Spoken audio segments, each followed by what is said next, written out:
Bonsoir, bonsoir. Météo quelque peu tardive, mais météo quand même. C'est la météo d'usine et on va voir comment notre actif favori évolue. Ah oui, alors je voulais voir juste en communauté. Alors demain, on risque de reparler d'un peu de fondamental. Voilà, sur ça. On va voir comment c'est. Mais en tout cas, aujourd'hui, c'est juste du technique. Et purement technique. Alors on va voir sur l'exchange. C'est vrai qu'on n'a pas vu, j'avais pas regardé à combien j'étais. Ah oui, j'ai entendu, j'ai entendu dire que le BTC aurait explosé. Et, c'est ce qu'on va vérifier tout de suite. C'est bizarre, je clique dessus, ça m'a un peu troublé, ça s'est pas affiché en temps réel, mais bon. Bon, ok, c'est stable. 51. Alors, est-ce qu'on débloque les fonds? Bah déjà, on va voir la cotation et là, on va voir si on débloque des fonds parce que comme le BTC est haut, peut-être que ça vaut le coup de faire un petit transfert, de vendre au point haut et de reprendre le ZIN au point bas. Bon, là, ça c'est toujours la wallet où vous pouvez verser vos donations. Confirmation, c'est quoi ça? Ah, ça aussi. 5. Ah oui, alors ça c'est Voilà. Ah, j'ai même pas un centime dessus. Parce que je pourrais faire un petit transfert inopiné. Je sais pas combien d'euros ça représente. Je crois que ça représente 50 balles. Frozen 0. Ouais, je sais pas du tout parce que je vois bien que j'ai. Waouh, c'est 0,15 centimes de BTC qui est un peu très bas. Mais peut-être ça représente des sous. Bon, on verra. On fera peut-être un petit live, sûrement un live trading sur le ZIN. En tout cas, là, on va voir déjà. Oh, il y a un truc qui chute, c'est pas le BTC, j'espère. Ça représentait, ça ressemblait au ZIN, le truc qui descend. Ah si, c'est le BTC sur 15 minutes. Alors pourquoi je l'ai comme ça? Bon, il subit une petite correction, ça va s'appuyer probablement sur une des moyennes mobiles pour repartir aussi sec. C'est ce qu'on lui souhaite, tout le mal qu'on lui souhaite. Du coup, le ZIN, toujours aussi mal foutu parce que full screen. Attends, mais j'ai même plus la petite loupe. Ah si, c'est ça la petite loupe. Voilà, c'est très très mal foutu. Et là, normalement, dans le. Attends, le main. Ah, c'est ici le favori, c'est l'étoile. Ok, juste un. Oh! Parce qu'on l'avait quitté, je crois que c'était vendredi soir à 0,56. Après, j'ai pas du tout suivi le marché. Un petit, pas pump, mais un petit rebond. Petit rebond. Les gros sont de. Ah, mais sur des faibles. C'est toujours la même chose, sur des volumes très très bas. Bon, en tout cas, il va y avoir un petit croisement des moyennes mobiles. Attends, on va mettre ça plus grand. Qui est intéressant. Alors, est-ce que ça va attirer des petits piou-piou ou pas? On va voir ça. Je regarde que si l'enregistrement est bon, votre image est bonne, le son est bon. Bah, c'est bon. On peut y aller. Après ce petit préambule, on peut analyser notre zozo, notre zinzin plutôt. Les zozos, c'est les autres. C'est tout le staff en vacances pendant que nous, on doit, on doit apporter, mettre un peu, comment dire, ah, j'avais l'expression dans ma imagée du feu dans le moulin. Non, c'est pas ça. De l'eau dans le moulin. Ouais, c'est plutôt ça. Voilà. Tac, tac, tac. Là, ça baisse. Là, on voyait que c'était un joli canal de range. Alors, il y en a qui ont, bien sûr, les professionnels ont tradé dans ce canal, mais là, je peux. Parce que là, vous voyez, ça atteint. Bon, on va faire la petite. C'est ce qu'on avait fait la semaine dernière, de toute façon. Trader dans un trade range descendant. Très, très risqué, hein, parce que, bon, vaut mieux trader lorsque ça casse par le haut, ou par le bas. Bah, pour ceux qui se demandaient pourquoi, lorsque ça commence à titiller le haut, que ça casse une résistance, pourquoi il faut aller dessus, bah, vous avez eu un bel exemple pour le Bitcoin. Ça n'a pas loupé. x2, x3, x4. Tranquille, les gars. Du trade safe. GG à ceux qui l'ont pris. Voilà, ici, bon, il y avait une espèce de canard, ça a tapé une fois, deux fois, plein de fois. Après, c'était très très serré. Il faut avouer que c'était très très serré. Et puis ça décolle, mais bon, c'est les volumes qui m'inquiètent. Bon, la journée n'est pas finie, la soirée n'est pas finie. On est à 74K de volume, qui est pas mal par rapport. On était habitué dans les 50. Ah si, une mini reprise des volumes. Alors apparemment ici, vous voyez comme par hasard au point bas, il y en a qui en ont profité pour acheter. Alors comment on voit que les gens ont acheté à fond au point bas? Le point bas est ici à 0. Ah ouais, 0,52. C'est bien ça. Je vais tracer le support quand même pour que vous puissiez voir. Bon, maintenant c'est un nouveau point bas local. 0,55. Voilà. Ah non, c'est même plus bas. On va traiter la mèche, hein, bien évidemment. Alors je suis en daily.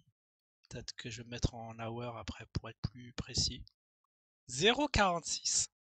Et vous voyez que les volumes, bon, c'est pas folichon, mais bon, pour le zine, c'est assez conséquent. C'est 169. Bon, alors est-ce que ce sont des bots qui sont gavés à ce prix-là ou pas? À part, bah, de toute façon, c'est toujours comme ça. Quand les volumes sont gros et que ça casse une résistance, là, vous pouvez y aller les yeux fermés. Mais là, le problème, c'est qu'il y a eu des volumes sur un point bas. Et les résistances, c'est comme vous pouvez le voir localement, là, depuis quelques jours. C'est quand qu'on a eu les points hauts.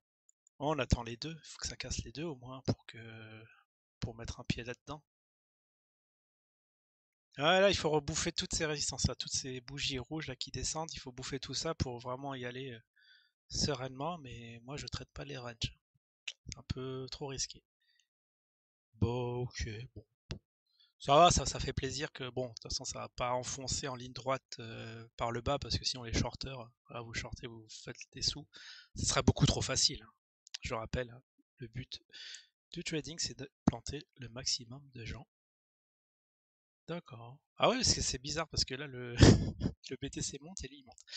Enfin, le BTC descend et lui, il monte. Ce que j'ai dit, stratégie.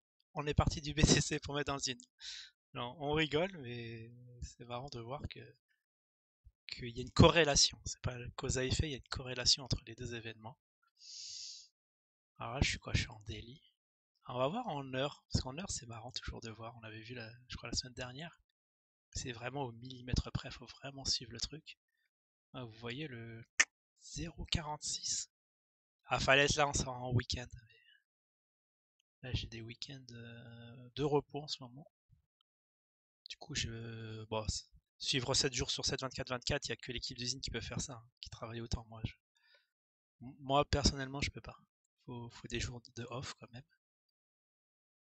Voilà, parce que c'est beau en heure. Ça a bien travaillé. Ouais, vous voyez, on va voir les moyennes Beaumille qui sont en daily. Il y a un croisement. Alors, quand il y a un croisement, il y a un petit signal d'achat quand même. Alors, le croisement, c'est pas encore fait. C'est quoi, c'est Shimoku? C'est vrai que j'ai beaucoup de courbes. Alors, c'est quoi ces courbes qui se sont mises? J'ai la violette, une bleue, une verte et on peut pas voir à quoi ça correspond. C'est moyennes mobiles. Parce que vous voyez là, on dirait qu'il y a une très rapide qui va croiser. Celle qui est rapide mais au cran d'au-dessus. Petit signal d'achat peut-être. Là, ça va probablement yoyoter. Bon, je vais vous montrer ce que je vois le plus souvent. Que ça fasse pas que ça rebondisse sur la moyenne. Après, on sait pas trop, ça va peut-être yoyoter dans les 0,80. On sait pas. Je sais pas trop. Ça peut faire tout et n'importe quoi à l'intérieur de ce range. Parce que le méga range, c'est quand même entre les deux. Ici 2 et maintenant un 46. Alors un 46, c'est le point bas historique depuis combien de temps? Est-ce que alors, on se croirait revenu un an en arrière? Il n'y a pas eu d'évolution, quoi. On en reparlera demain. Ouais. Demain, je pense faire un petit truc fondamental sur le zine, étude fondamentale, qui est assez quand même intéressante. Pour voir si le fondamental suit la technique. Bah, des fois, si le fondamental est bon, la technique est bonne, vous pouvez y aller là aussi les yeux fermés, puisqu'il y a concordance des deux facteurs assez importants.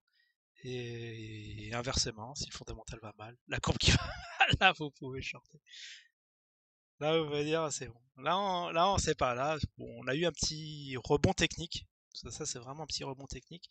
Pullback et peut-être là on peut oser retitiller les 46. En tout cas la semaine prochaine va être, enfin cette semaine-ci ça va être crucial. Ça rebondit tout juste parce que il y a eu trop de vendeurs et là il y en a qui ont racheté à bon compte à moins que ce soit vraiment une stratégie de robot.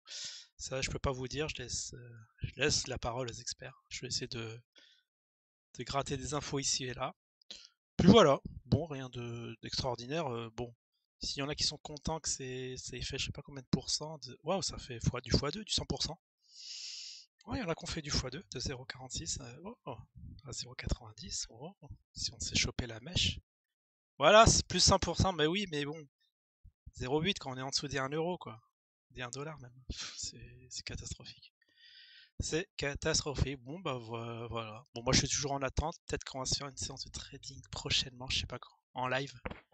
Qu'on suit un peu approfondir cela. Bah oui, il faut peut-être un peu se lancer et peut-être remplir son bag. On va voir. En tout cas, il faut une longue réflexion avant de pouvoir se lancer. En tout cas, petite analyse de fondamentale avant et après, live. Voilà, ce sont mes plans. En tout cas, je vous souhaite maintenant une bonne semaine, hein. On est lundi et je vous dis à la prochaine.